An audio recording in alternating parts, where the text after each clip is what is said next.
growing up, men were competition. So I was either competing with men on a field of play, I was competing with them in a classroom for a particular grade or a job, or for a girl. And so this idea of having men come alongside and being authentic, real, and raw with other men was really foreign to me.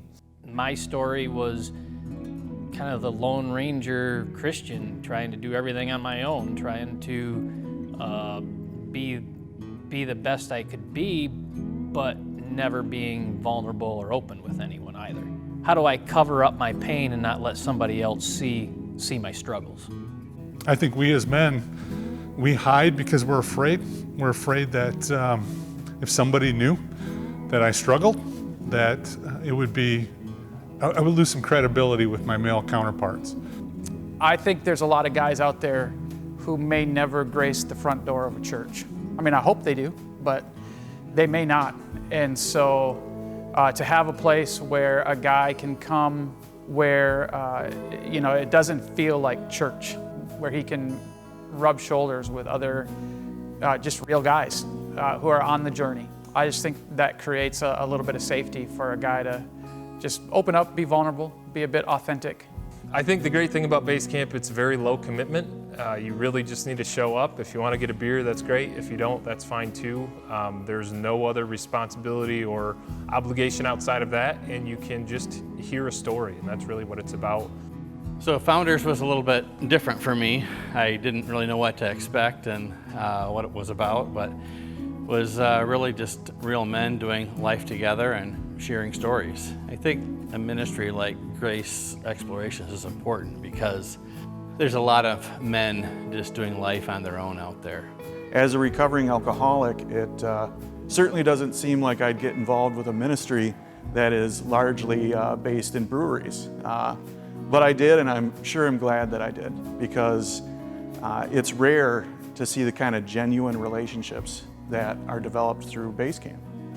I come back because I need reality checks.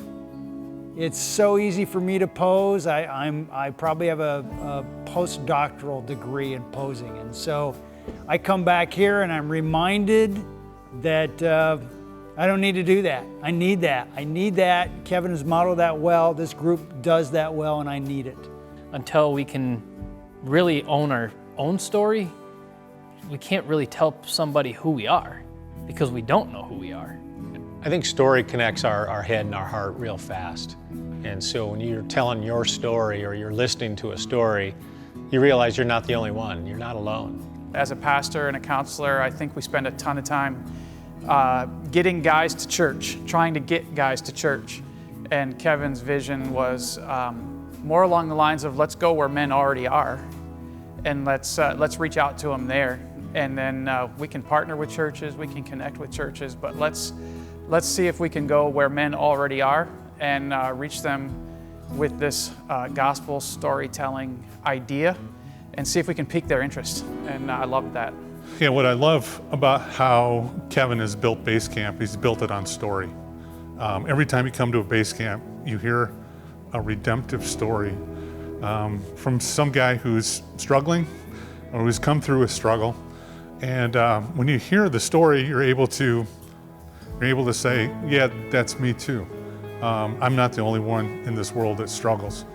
And maybe there's hope. Yeah, I think if we had places where guys could have those types of conversations outside of the counseling office, we would probably need a lot less therapy. We're not policing people, we're calling people up into something higher. So the thrust is not what you're doing wrong, the thrust is your identity. You're better than this. You can survive, you can move forward, you can begin to thrive again. And then you have a redemptive story afterwards, so there's hope. When I think of what base camp is, it's a room of grace. It's a place where grace is really shared and felt among men.